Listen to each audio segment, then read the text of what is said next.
Hello everyone, this is Megha Prasad and I'm here with the Fits on the Go blog at AHA 2015 in Orlando. I'm joined by Dr. Jörg Herrmann, who's the founder of the Cardio-oncology Clinic at Mayo Clinic. Dr. Herrmann, could you tell us a little bit about the emerging field of cardio-oncology? Yeah, thank you so much, first of all, for the opportunity to chat about this topic. Well, it's really prompted by the increasing survival of cancer patients now since the 1990s. I mean, owing to the success of cancer therapies. And so collateral damage as it arises from these cancer therapies has now come to greater significance, if you will. And that sparked an interest not only at the primary cancer centers in the US and across the globe, but also in those institutions which are largely tertiary referral centers and even, to private practices. And so we've seen now over the past few years rather rapidly quite a rise of cardio-oncology clinics. I mean, across the US and even, in Europe, even in Latin America. So it is not only a national trend, it is a national trend, and really driven by the need that these patients now need more coordination of care, survivorship programs, but also as it comes to their acute treatment, we're more aware of the consequences, and as we're anticipating the long-term survival, right then, even before their treatment, I would say, we're really cognizant of the downstream long-term consequences. Hence, so now we have it at our clinic, but we're not the only ones. As this field emerges, what role do you think there is for fellows in training in cardio-oncology? Do you think there's going to be more and more fellowships that come up where people can be specifically trained in cardio-oncology? What opportunities do you think there are for those of us interested in the field? Yeah, most definitely. There are some places which already have sort of a fellowship program, if you will. You can go across the border, you can go to Ottawa, you get a formal fellowship, but even, University of Pennsylvania has something in this regard.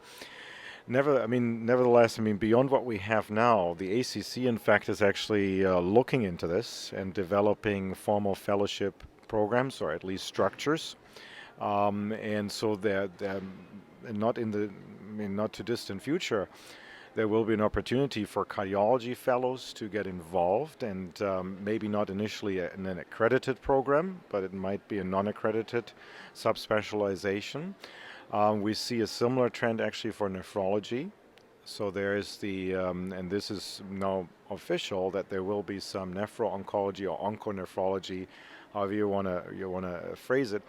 The difference is that the nephrologist, at least going that route, what the intention is, they are to treat renal cell carcinoma or GU malignancies. Now, we don't have that particular aspect in cardiology. Of course, cardiac tumors are exceedingly rare. So for us, the fellowship aspect to that would be rather treating malignancies. It would be providing cardiovascular care of patients with malignancies. How did you become interested in the field? Well, for us, it was the work that we did on proteasome inhibitors.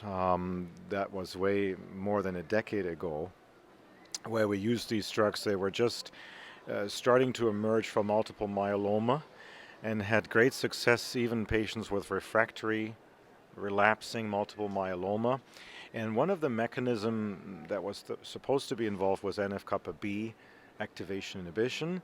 And that is such a pivotal factor for atherosclerosis. So we got interested via that route. So we used proteasome inhibitors with the intent to decrease atherosclerosis, but we created the opposite. So, if you block the proteasome system for too long, you have the opposite. In fact, not only the vasculature with atherosclerosis, but we also saw some cardiotoxicity.